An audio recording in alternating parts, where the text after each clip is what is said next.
tattoo. There was an exclusieve lezing voor u. Ja, voor mij?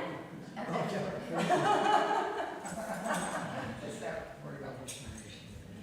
Wie weet het wel.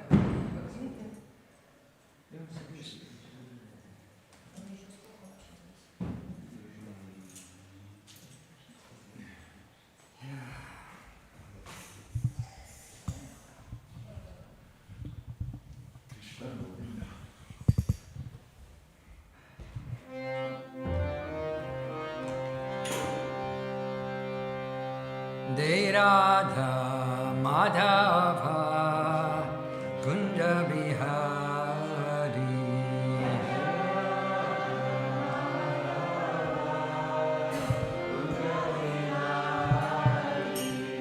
De Radha Madhava Kunja Bihari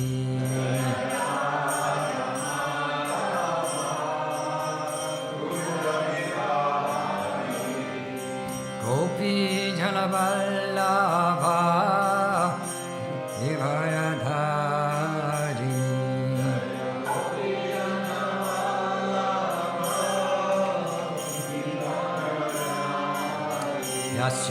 Yasodhanandana Braja Janaranjana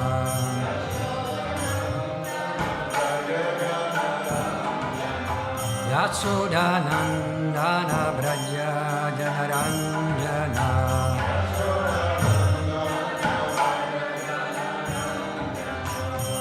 Yamunatira Vanachari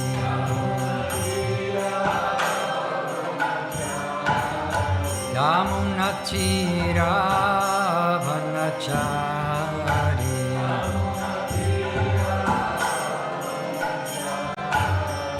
Jaya Radha Madhava Kunja Bihari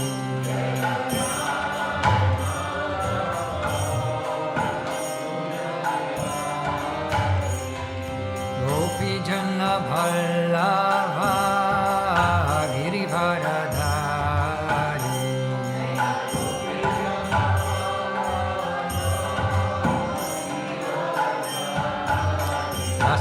Yasodhanandana Braja Janaranjana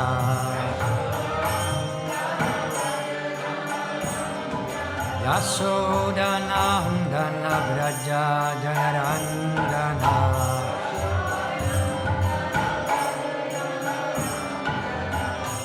Yamunatira Vanachari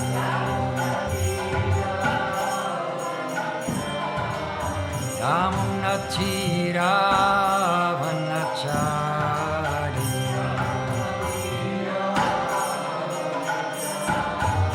Jaya Radha Madhava Kunja Bihari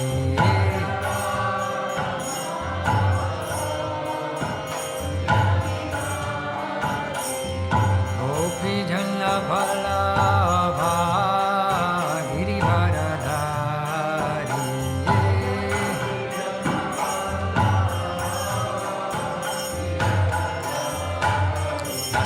Yasodhanandana Raja Janaranjana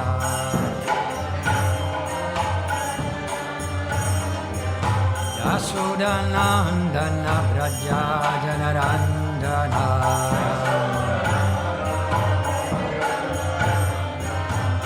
Yamunatira Vanachari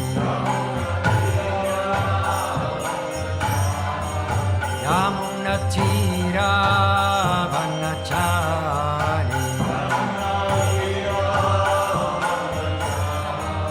Jaya Radha Madhava Kunja Bihari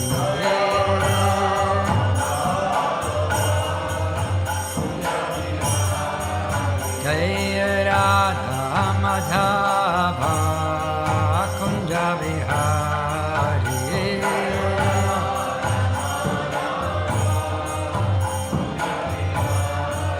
Hare Krishna, Krishna Krishna, Hare Hare, Hare Rama, Hare Rama, Rama Rama, Hare Hare.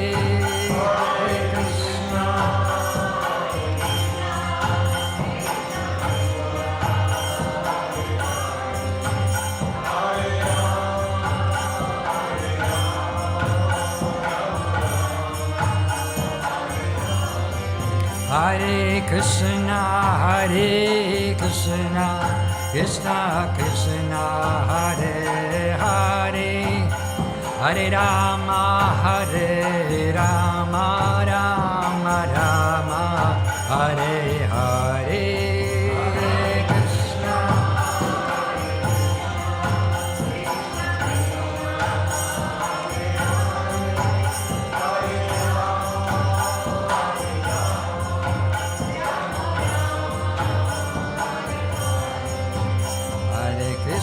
Hare Krishna, Krishna Krishna, Hare Hare, Hare Rama, Rama Rama, Hare Hare. Hare Krishna, Krishna Krishna, Hare Hare, Hare Rama,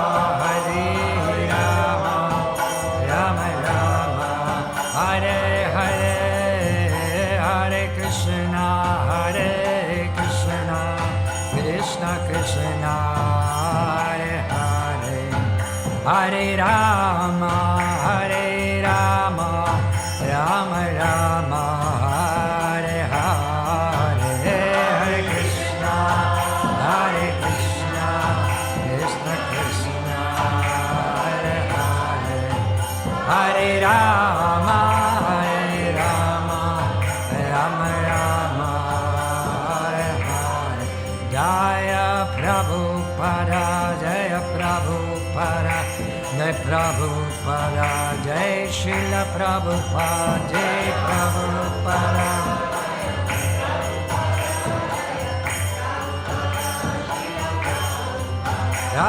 Prabhupada, Prabhupada, Prabhupada, Prabhupada.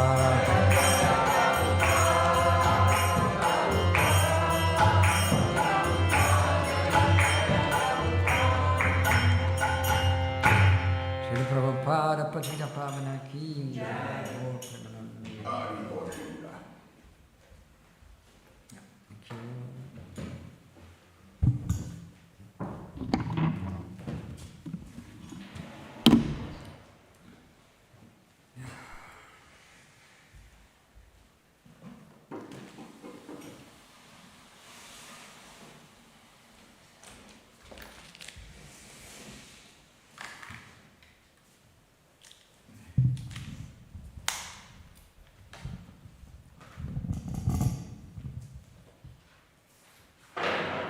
Om Namo Bhagavate Vasudevaya.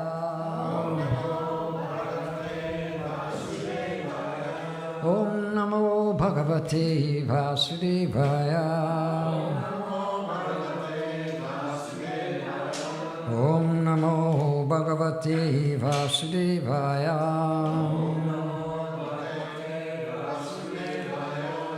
Om Gnati Mirandasya Gananjana Salakya Sakshuran Militam Yena Tasmai Sri Gurave Namaha Sri Chaitanya Manobhishtam Stapitam Yena Bhutale Swayam Rupa Kadamayam Dadati Svapadantikam Vandeham Sri Gurun Sri Juta Parakamalam Sri Gurun Vaishnavamscha Sri Rupa Sagrajatam Sahagana Ragunatam Vitam Tam Sajivam Sadvaitam Savadutam Parijana Sahitam Krishna Chaitanya Devam Sri Radha Krishna Padam Sahagana Lalita Sri Vikam Vitamscha He Krishna Karuna Sindhu Dina Bindu Gatpati Gopisha Gopika Kantarada Kantanamustite Tapta Kanchana Gaurangi Radhe Vrindavanisvare Vrisabhani Suti Devi Harinama Pri Priye Vanchakalpatarubhyascha kripasindubhivacha patitanam pavanebhyo vaisnavebhyo namo namaha.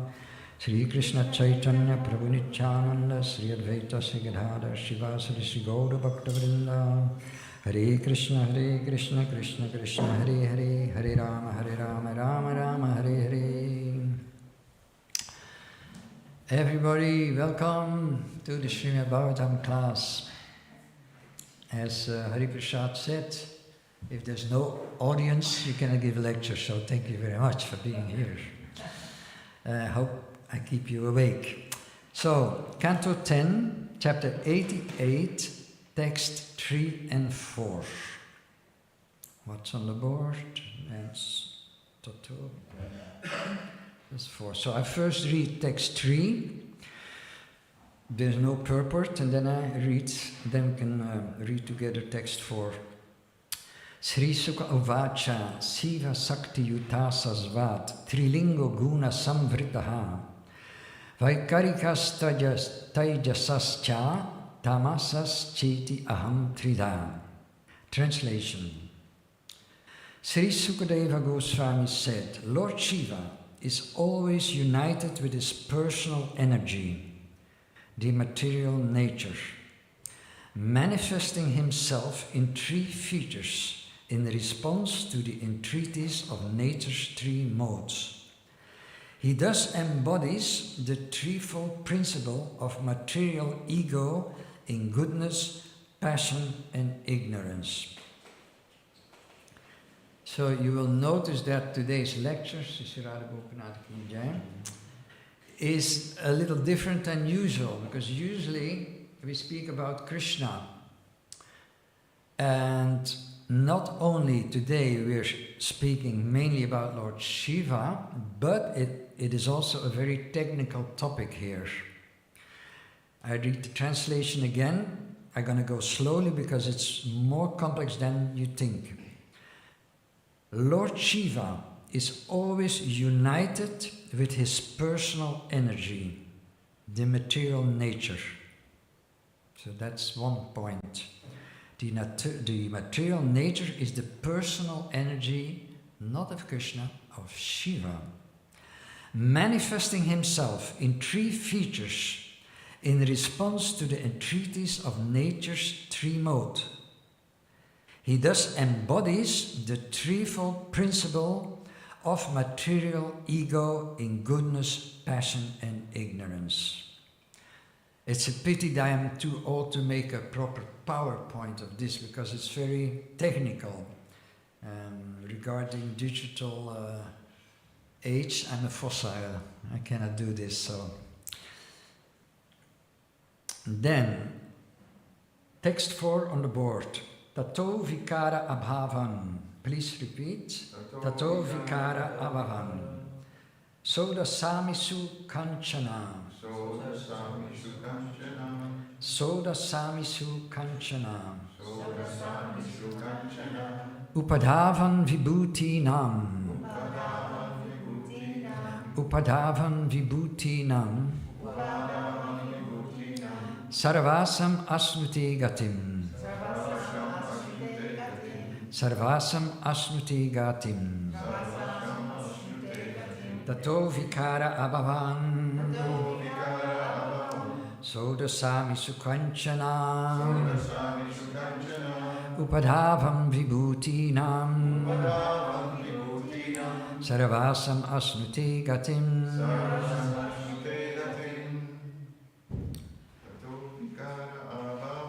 Tato vikara abhavam. Sodasami sukanchana. Vadavan vibhutinam. Sarvasam asnute gatim.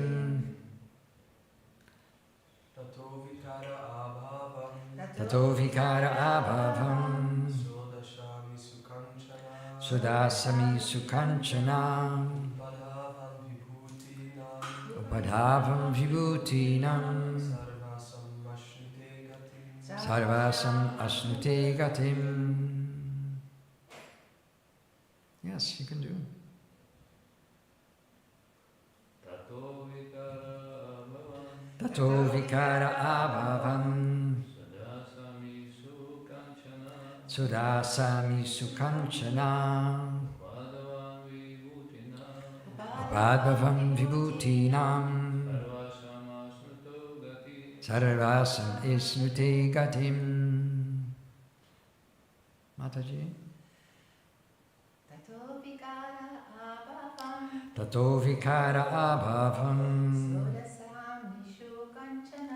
sodasami sukanchana, upadavam vibhutinam, sarvasam asmriti gatim. Translation, word for word, tata. From that, false ego. Yes? What?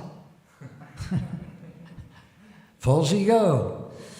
Vikaraha. Transformations. Abhavam. Have manifested. Sodasa. 16. Amisu. Among these. Kanchana. Any. Upadbhavan. No. Upadhavan. Pursuing. Vibhutinam. Of material assets. Sarvasam. All. Asnute. Enjoys. Gatim. The acquisition. Translation. The 16 elements have evolved as transformations of that false ego. When a devotee of Lord Shiva worships his manifestation in any of these elements, the devotee obtains all sorts of corresponding enjoyable opulences.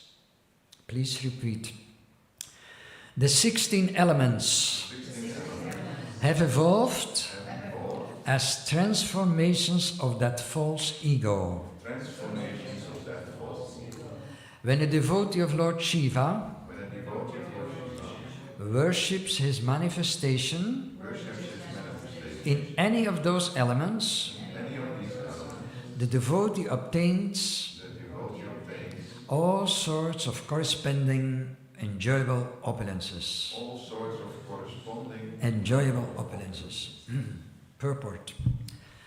The false ego transforms into the mind 10 senses, the eyes, ears, nose, tongue, skin, hands, feet, voice, genitals and anus, and 5 physical elements, earth, water, fire, air and ether. Lord Shiva appears in a special linga form in each of these 16 substances, which are worshipped individually as deities in various sacred locations of the universe. A devotee of Shiva may worship one of his particular lingas to obtain the mystic opulences pertaining to it. Thus Lord Shiva is Akasa Linga, bestows the opulence of ether, his Jyotirlinga bestows the opulence of fire, and so on.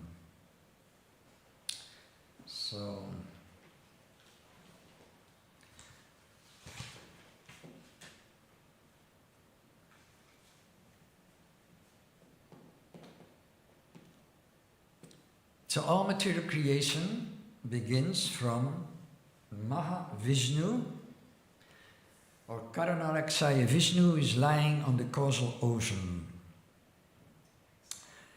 Krishna is without a cause, which is also stated in Bhagavad Gita, Aham sarvasya prabhavo mata sarvam pravartate iti madhva bhavante mam buddha bhava samamvita. I am the source of all spiritual and material matter. Material worlds. Everything emanates from me. The wise who perfectly understands this, they engage in my devotional service and worship me with their hearts. So before Krishna, he's the cause. Without causes, there was nobody.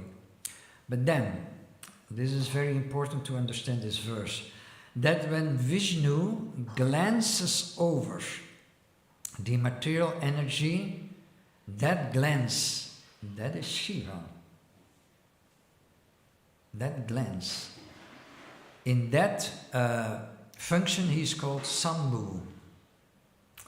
So that means that Shiva is there before the material creation. However, in each, so when Brahma appears in a specific universe, then Rudra is created from his anger. So Rudra is another form of Shiva. So Shiva is there before and after. Why? Because Lord Shiva is Vishnu Tattva, divine.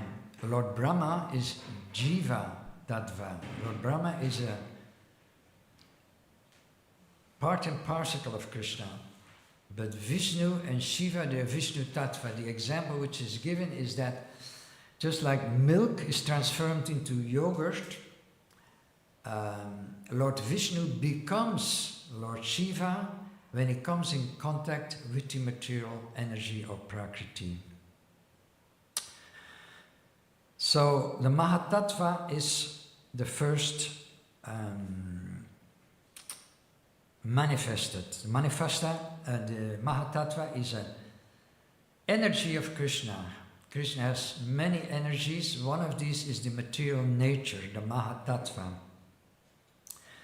So when Lord Vishnu glances over the Mahatattva, it comes into being, and then next is the Ahankara, or the sense of ego. So Lord Shiva, which is stated in this verse, is actually presiding over the false ego principle. He represents or manifests this principle that differentiates pure consciousness, Krishna, into subject and object. Lord Shiva is responsible for the Ahankara, which is called the false ego, because it is false, because it identifies with the mind, with the body, with the senses, instead of identifying with the true, pure consciousness, his true nature. So Shiva is manifesting and overseeing this function by which one becomes many. So the Ahankara, the false ego, acting through Prakriti or material nature, and material nature has different qualities, 3 gunas.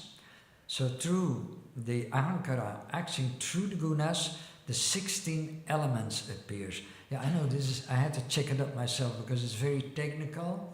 How the material world is actually created. It's a very mystical process. It's not that, you know, like in Christianity, you know, he takes out this magical stick and he creates this and that. No, it goes very systematically, and it's very very esoteric actually. The Ahankara acting through the gunas, acting through the mode of goodness. First, the mind is created and the senses.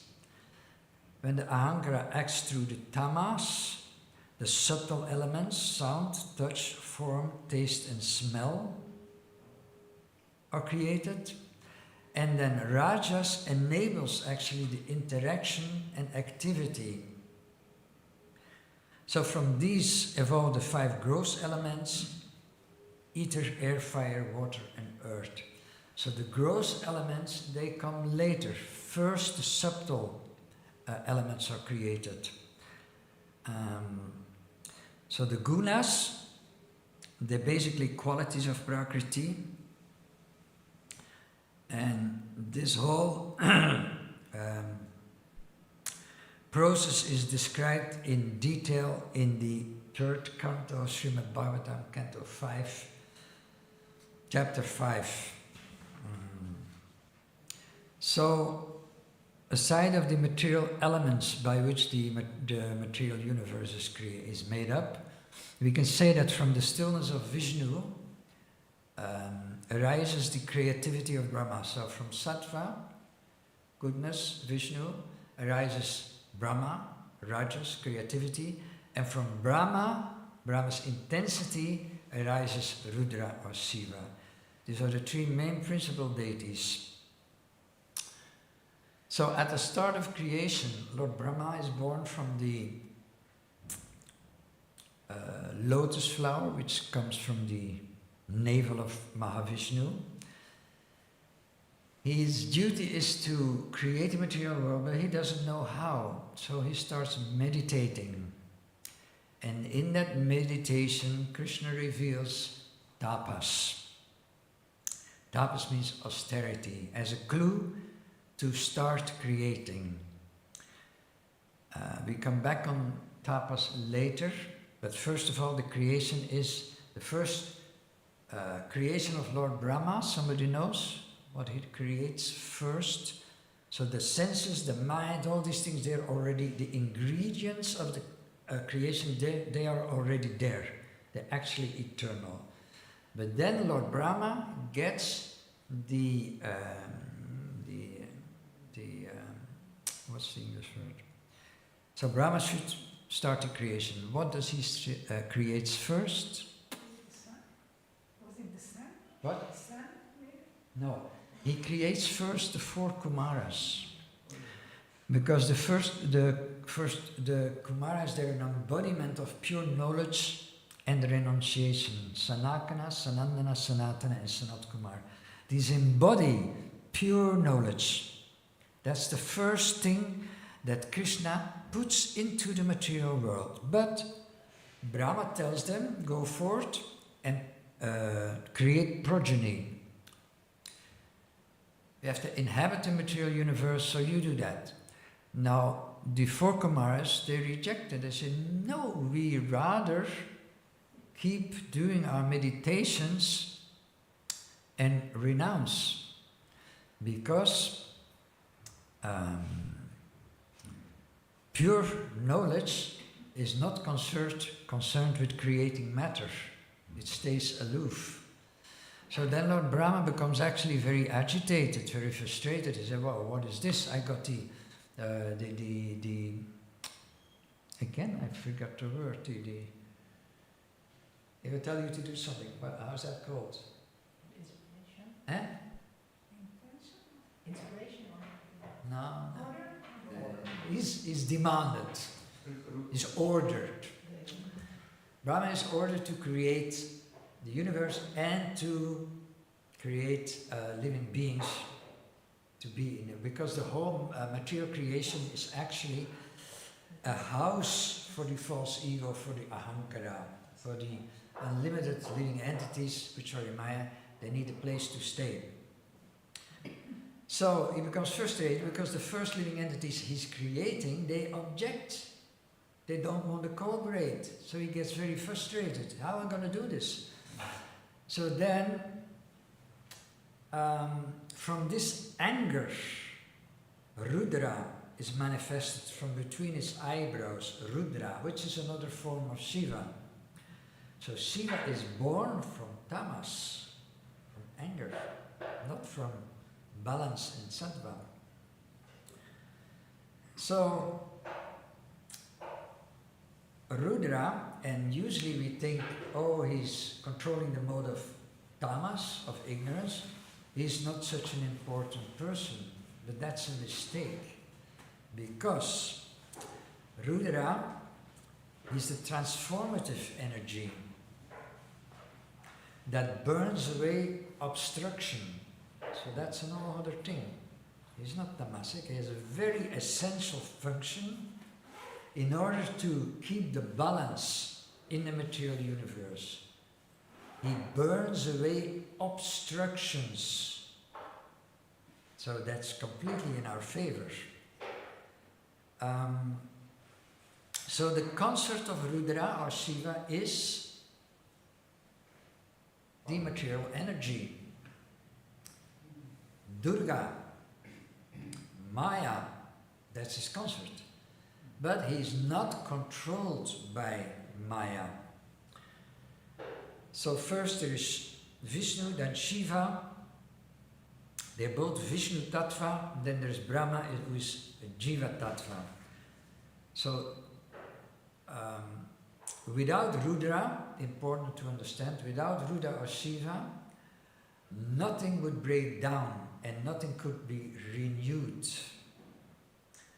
Without Shiva, the creation would be static. Rudra is not only taking care of the destruction at the end of the manifestation of the material world, he's doing that the whole time. He destroys the obstructions. So he's controlling the false ego. So he is the principle of transformation and renewal. So then Rudra begins to generate offspring. Yeah? The Kumaras, they refused it. So then Shiva is taking on his duty. And he starts to generate beings. But they're all very fierce, very fiery, terrifying, very intense. So all over the universe, fire starts to emanate. And then Brahma, when he sees that, he tells Rudra, please restrain from your creative power, perform austerity and do meditation, because this is not working. So then Lord Shiva, he takes off to the mountain. So the destructive power must be tempered by spiritual awareness. And that leads to balance in the universe. So again, Prakriti, gunas are not created separately or come afterwards. The gunas, they're qualities of Prakriti, of the primordial material nature. And then in Purusha or Krishna, consciousness is touching Prakriti, then the gunas, they get out of balance. And by this imbalance, the Mahatattva is emanated and created. From the Mahatattva, the Ahankara evolves, the false ego. And when the false ego acts through the three gunas of Prakriti, then the material elements are created in that order. So again, before creation, it's not that when Brahma starts creating, everything begins. No, there is a beginning before the material creation. Krishna is eternal. Prakriti is an energy of Krishna, is eternal. The gunas are eternal because they are the qualities of Prakriti. But what else is eternal? Shiva. He's there before Brahma. And then, of course, as said in Bhagavad Gita, chapter 2, verse 12, Natiham Gyatunasam Natvam Nema Janadipaha Nachayvana Bhavishyam Attat Sarvavayam Attaparam.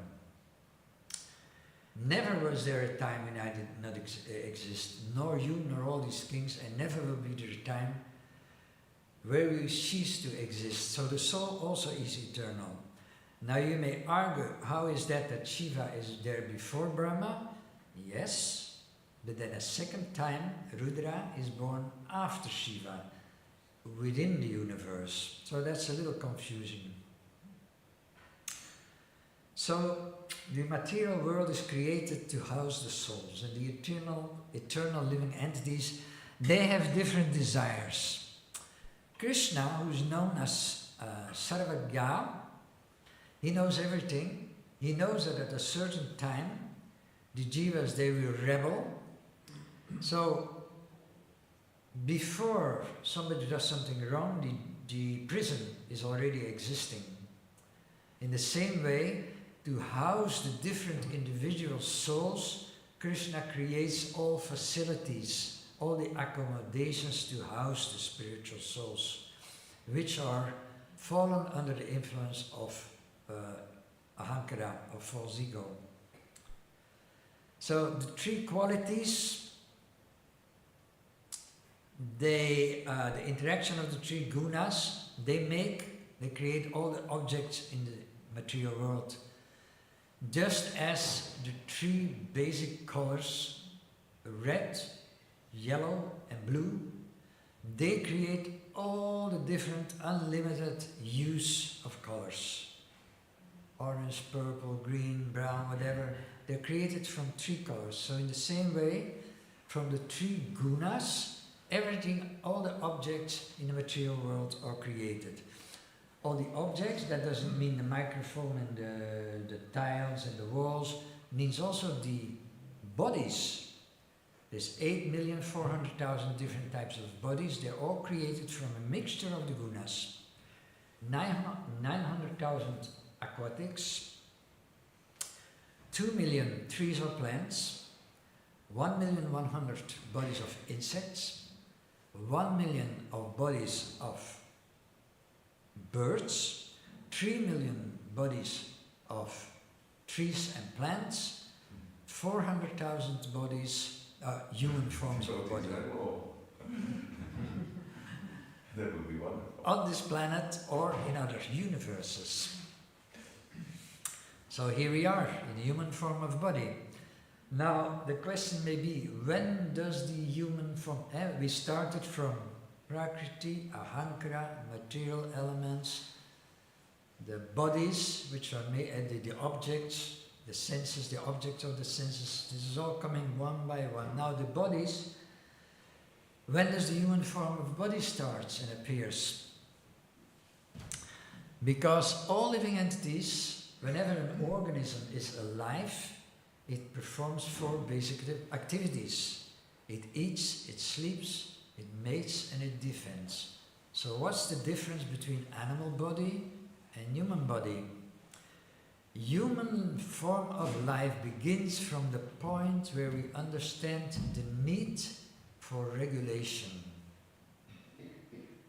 Animals, they follow their instinct. They have no regulation. If they're hungry, they eat. If they want to mate, they mate, whatever. But the human being is marked by the ability to control mind and senses. That is unique about human form of life. Animal form of life, plant form, tree form, they cannot regulate themselves. Therefore, they cannot control mind and senses.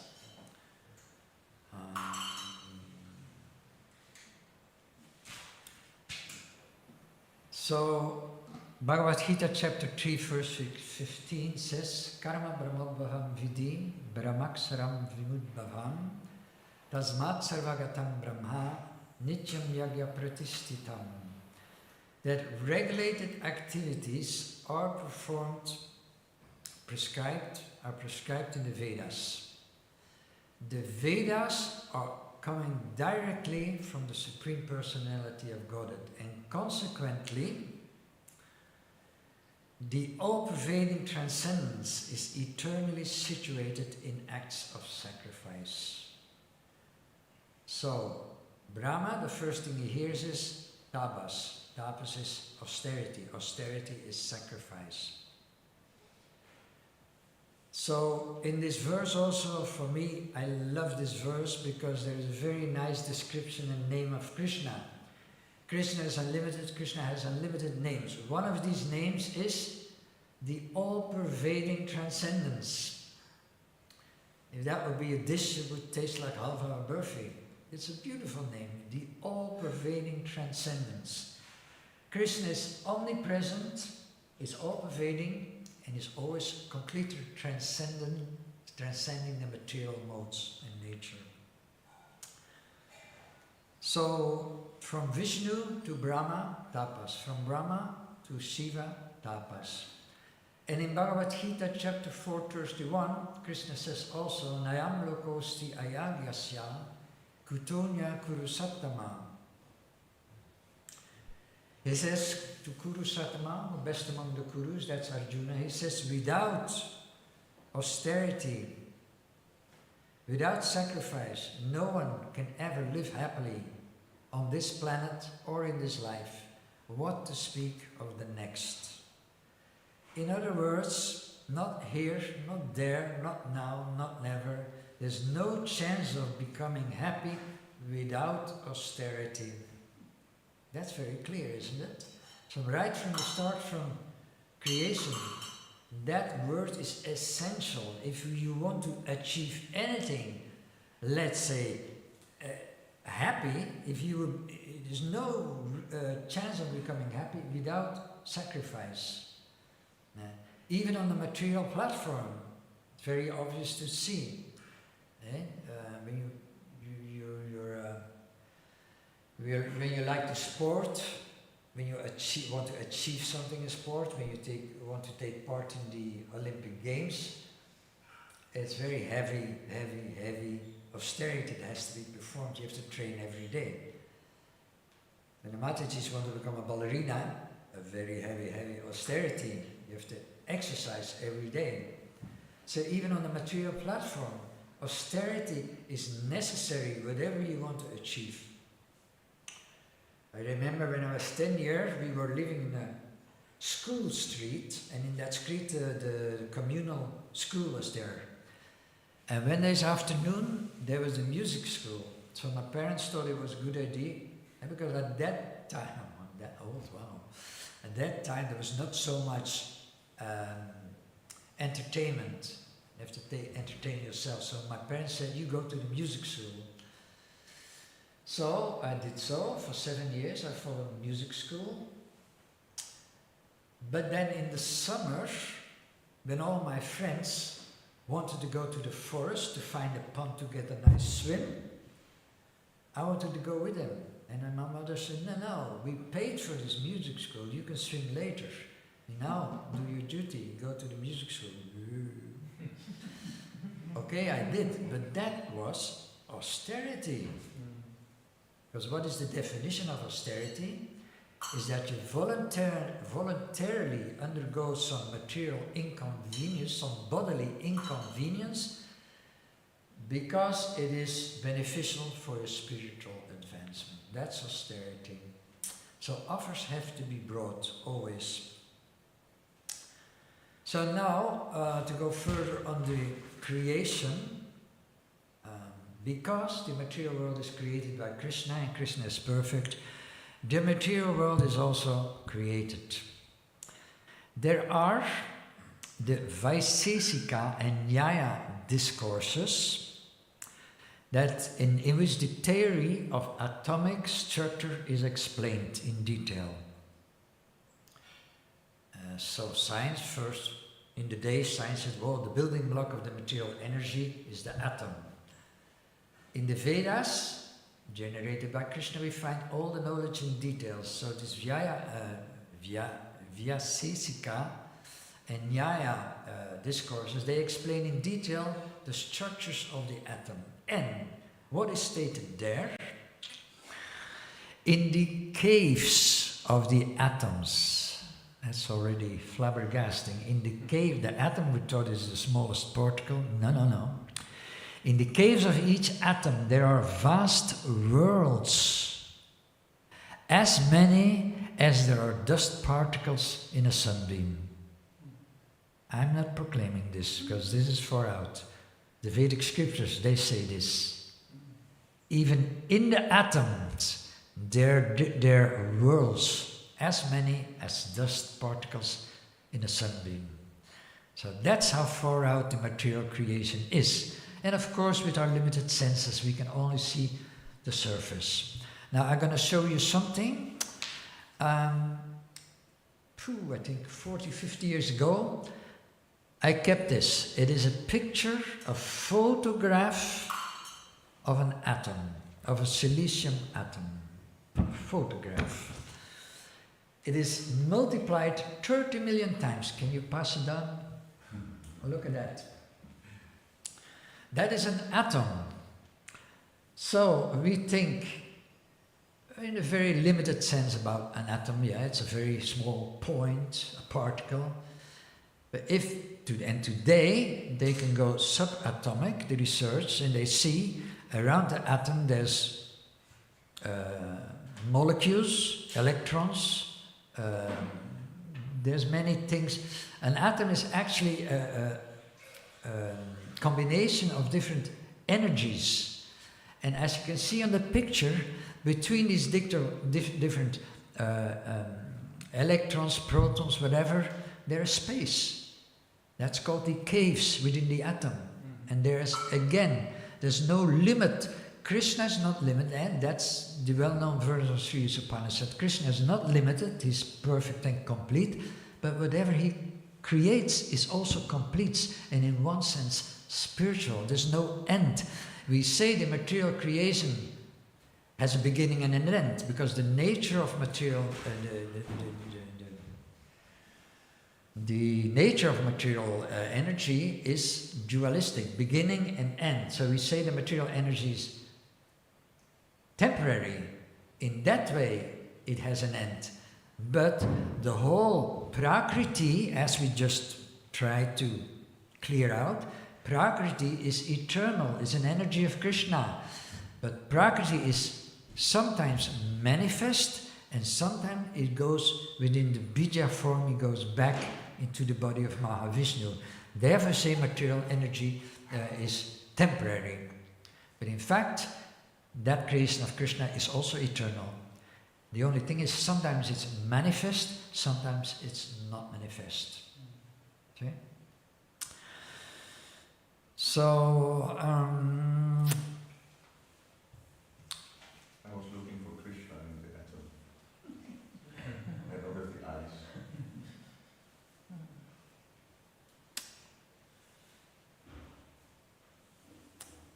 so once the soul becomes captivated by, or is polluted by the false ego, the wrong identification, then of course he gets entangled. The idea is, we come in. Now, actually, that's another very interesting point. You should. I can recommend. Wait a moment. I can recommend the third canto of Srimad Bhagavatam, chapter 5, for example, to understanding progression, the creation of the coming about of this material world. It's very interesting. So when the soul is polluted by this misconception of I am this body, this mind and senses, and we just saw no, the soul comes before the contamination.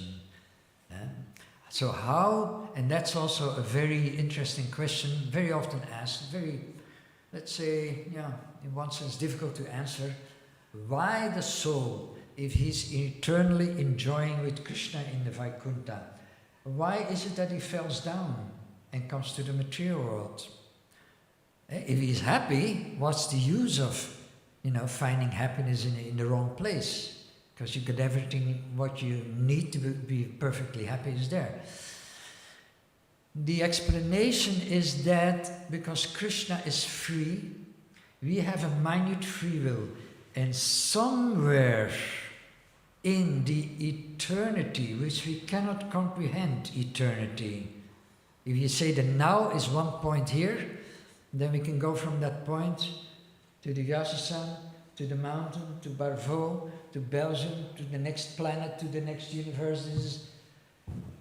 And it keeps on going. Eternity we cannot comprehend. So somewhere in that eternity, we had maybe the slightest question that, how would it feel to be Krishna myself? But that's actually a pollution. And Krishna, who knows everything, he sees everything, and he says, oh there, that's not possible. But you're my loving child, I want to see you happy, so if you want to try that, try it out. First of all, I create a place where you can think to be God, where you can try to be God. And then we come in this material world. It's not a punishment. We punish ourselves. Krishna is love personified. He doesn't punish. We punish ourselves by doing the wrong, by making mistakes. Like a child wants to touch the heater. Mother says, don't touch, it will hurt. I'm curious. What does he mean? Anyway, I feel. Let's touch. So, karma has a correctional function. Krishna doesn't want us to see suffering, but we have to learn for ourselves. And as we know, love can only develop by freedom of choice. So Krishna say, you do whatever you want. You choose. If you think you can become happy like that, try it out.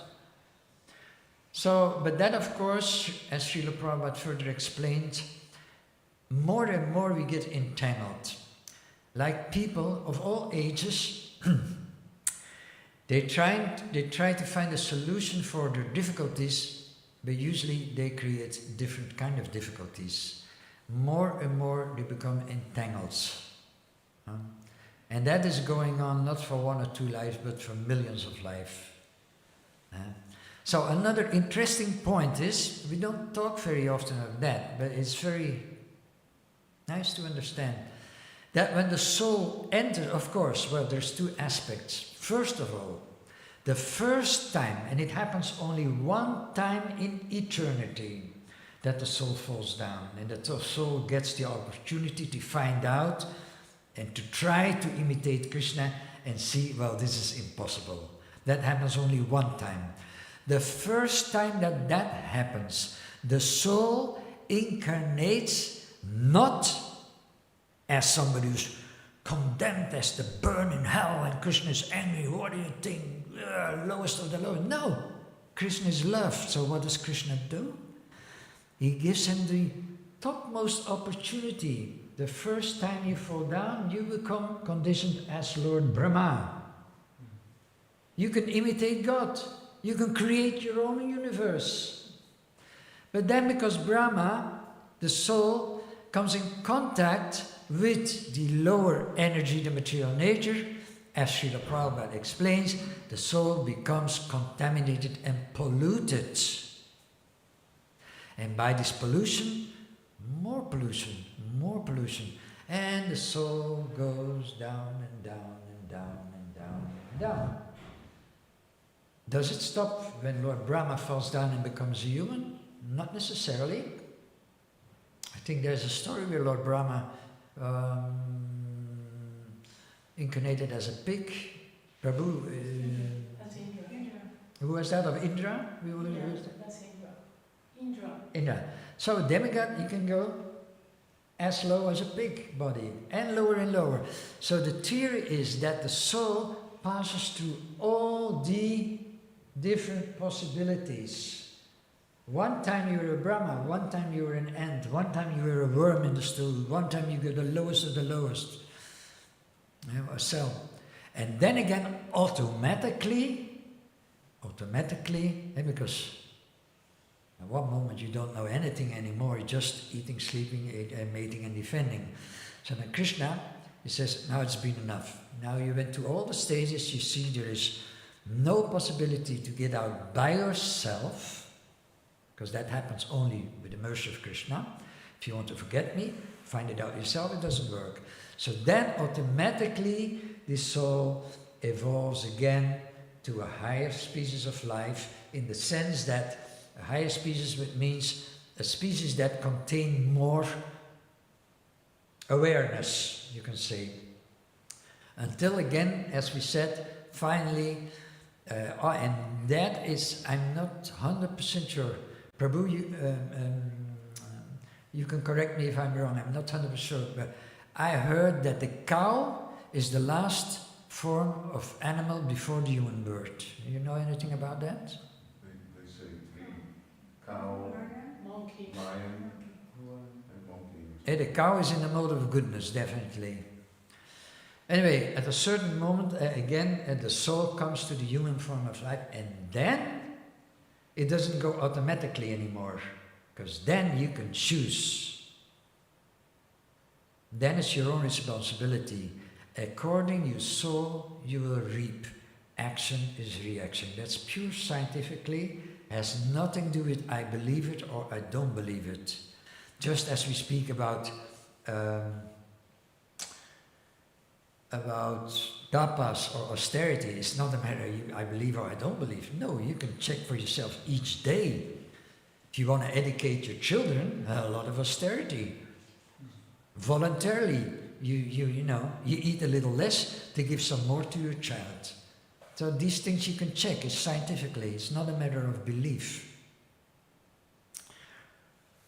So then the soul, according to the individual, and that is also another known fact, that we're all eternal individuals, eternally. Not that when we go back to Vaikuntha we merge. No, we stay an eternal individual. And that eternal individual, when he is covered by illusion and he becomes a false ego, he has a certain set of senses provided by nature. He gets born into a certain family, in a certain country, in a certain climate, all according to your individual likes and dislikes. That is how much Krishna loves you. He knows each of us, past, present and future.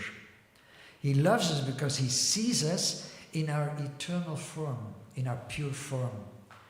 Now I'm contaminated, I make mistakes, but Krishna sees past that. Christ teaches the same thing by saying, we hate the sin, but we don't hate the sinner.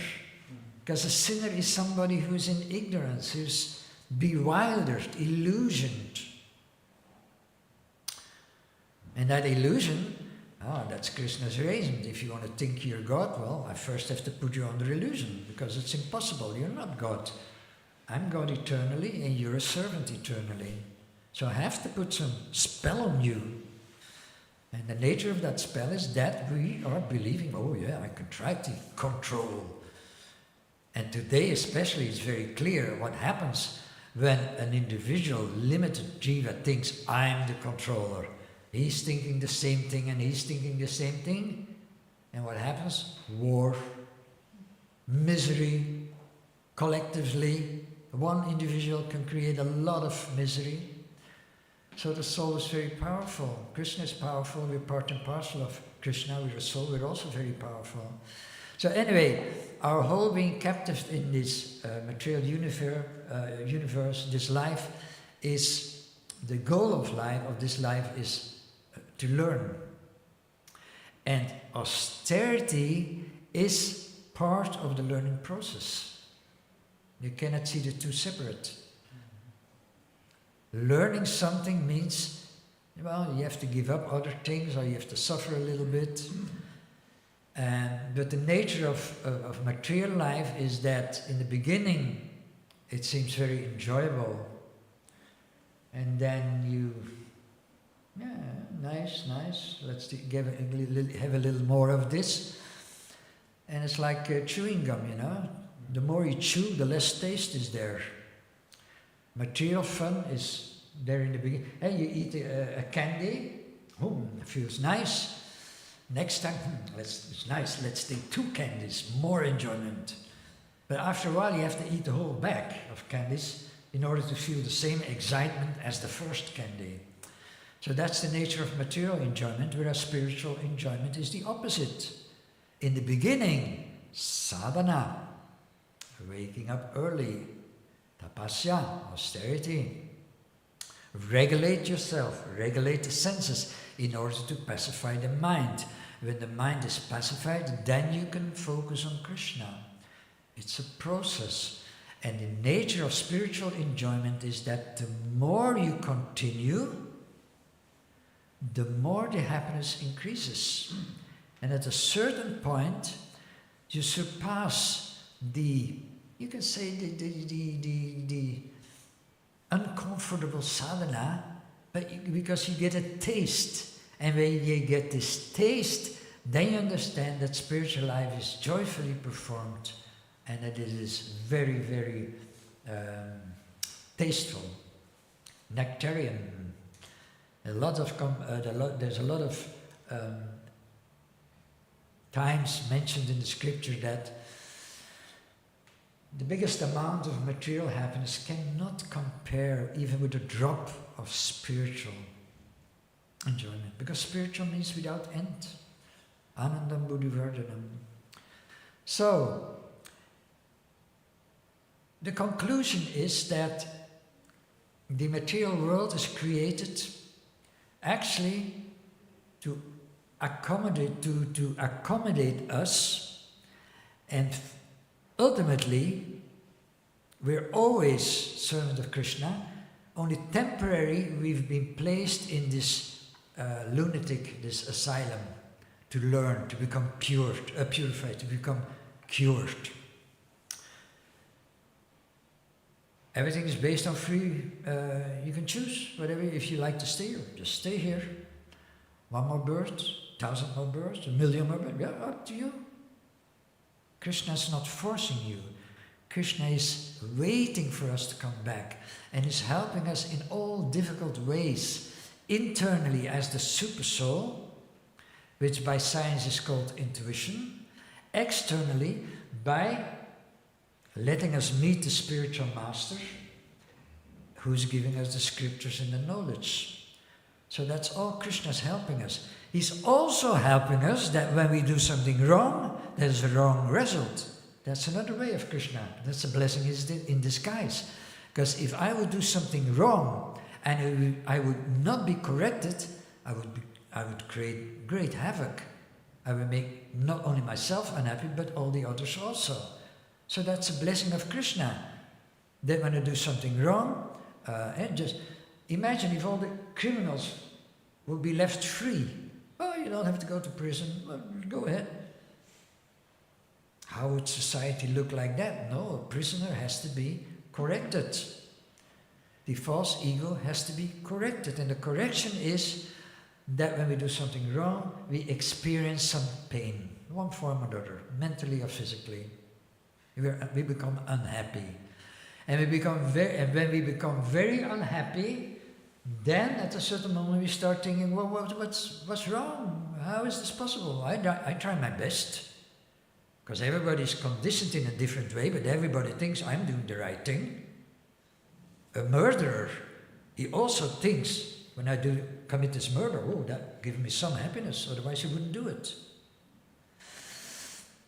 So finally, everything is Krishna's mercy, and Krishna is Saridam Sarvabhutanam, our eternal friend and well-wisher. So I hope we made something clear. Lord Shiva is a Mahajan. He's a great, great Vaishnava. Lord Shiva is not to be neglected because he's responsible for the mode of ignorance. He has nothing to do with ignorance itself. He's presiding over this universal principle of, as we said, renewal, destruction. Creating is in the mode of goodness, maintaining is in the mode of passion, destruction is in the mode of passion. But Lord Shiva is completely above the modes. He was there before the modes. He is like the yogurt and the milk. He's Vishnu transformed. Vishnu touches Prakriti and he becomes Shiva. That's important to understand. After the creation of the subtle elements, then the material elements, earth, water, fire, and so on, they become manifest. And after that creation, the demigods appear. After that, not before that. And about the demigods, there's a lot of misconception also. I made that mistake also. I said, there's 33 million demigods. No, that's not true. That's a big mistake. There's 33. There's not 33 millions. Do you know more about that? I read it in Srimad Bhagavatam. That it is a grammatical mistake. There's aspects, but they don't necessarily become personified as 33 million demigods. Anyway, that's a detail. There's a lot of study to be done, and of course, if we're conditioned, and we are in the prison house of material world, or let's say, no, we're in the prison. Is it important to know? And you may ask, you're in the prison, and you may ask, oh, which type of stone is used to build a prison? And how thick is the door? How big is the window? These questions are not necessarily beneficial. The real question is how to get out of the prison. Srila Prabhupada says this also over and over. Real intelligence is how to end the suffering, how to end the cycle of birth and death. Not advancement in technological things. That's not real advancement. how we can find out a better machine. Oh, the next iPhone is out. Let me get that one. It's quicker. Whoa. No, it's keeping you imprisoned even more. Everything the material world, Sri Prabhupada said, is actually not good. It's keeping you entangled. Good or bad? Because the soul then goes through the modes, through the gunas, from tamas to rajas, from rajas to sattvic. But the idea is to transcend the modes altogether. Goodness is just like a diving board to jump into, to transcend the modes. That's the idea. We don't have anything to do with the modes. Yeah? So, are there any questions or comments? Corrections? There's much more to be said about that, but again, for this subject about the elements in material creation, you need a whole PowerPoint presentation. No, I can't do that.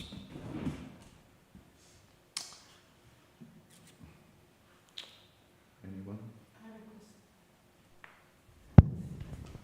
question. Yeah, it's in relation to the atom. In relation to the atom, Yeah?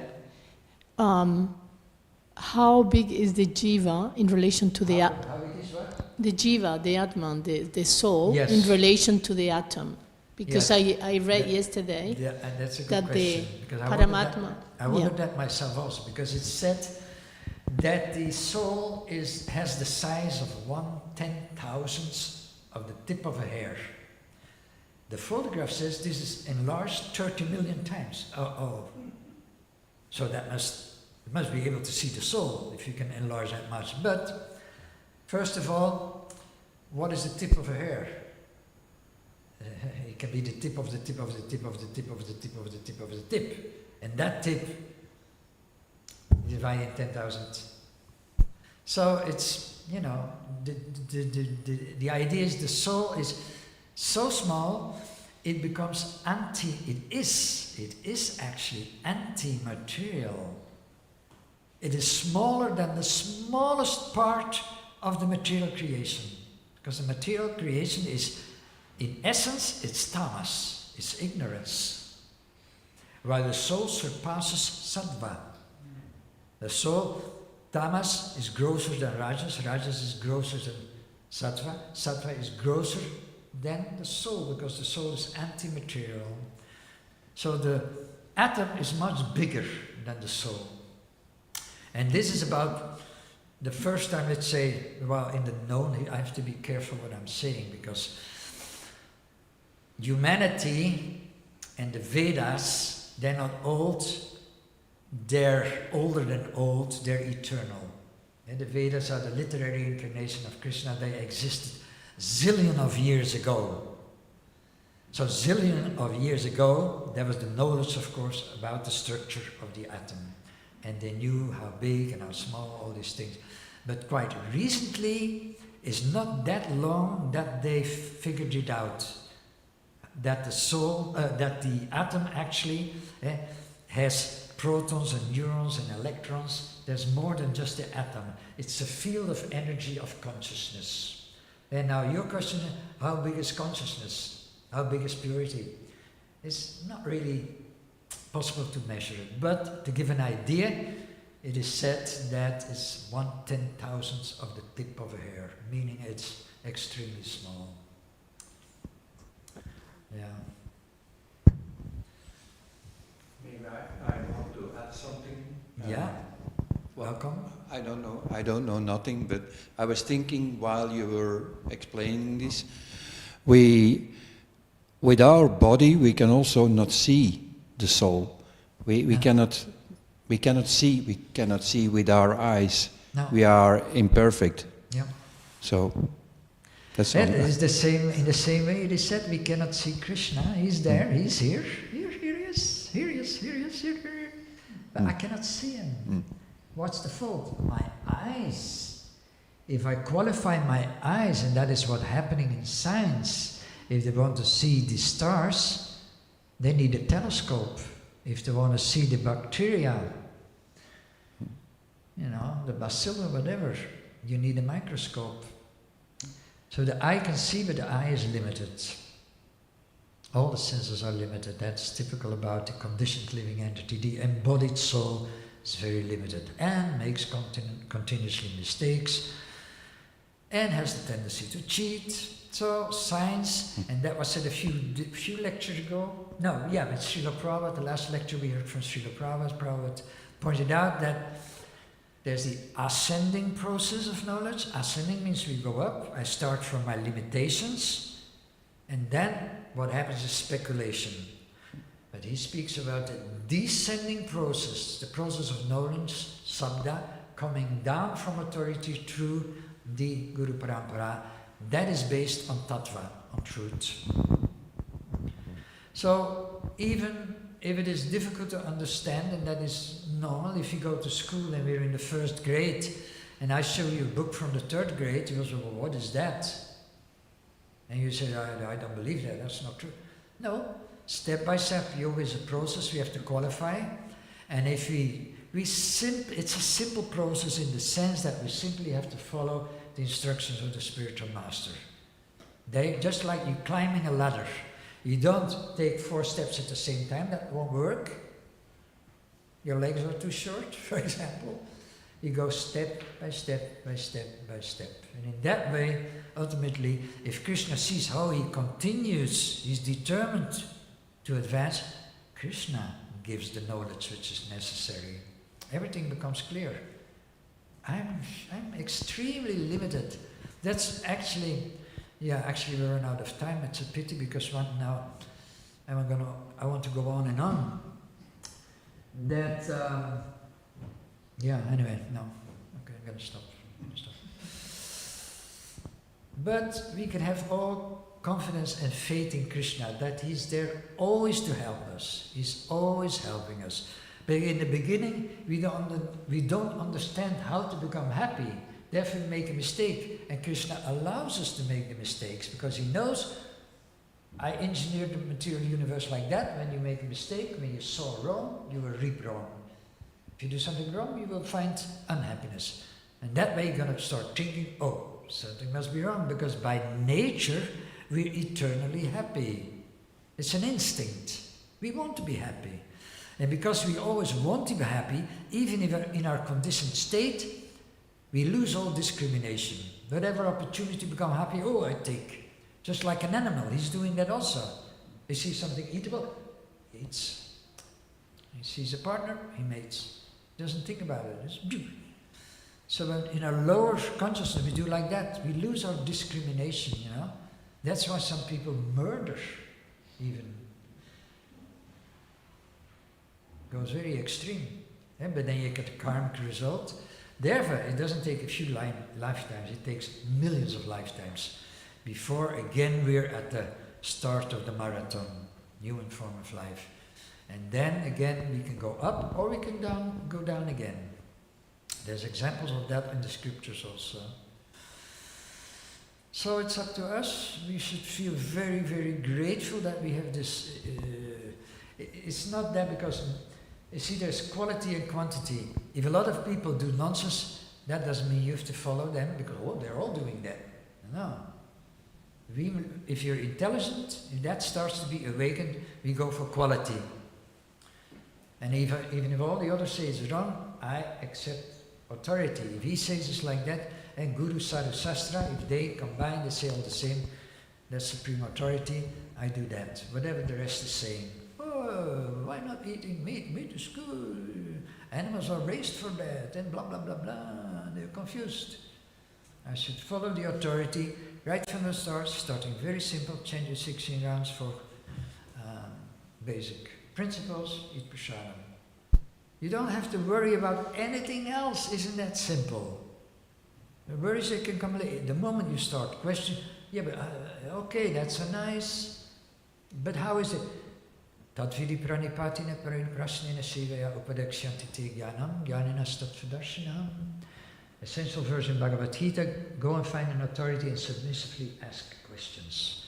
And he will answer. He will answer. We can't hear, just as we can't see Krishna, we can't hear Krishna. For the moment. But we can hear and see the spiritual master. So that's all we have to do. And then we have to be patient and determined. All glories to His Divine Grace, Srila Prabhupada Ki Jai. Thank you for your attention. Gaur Premanandi.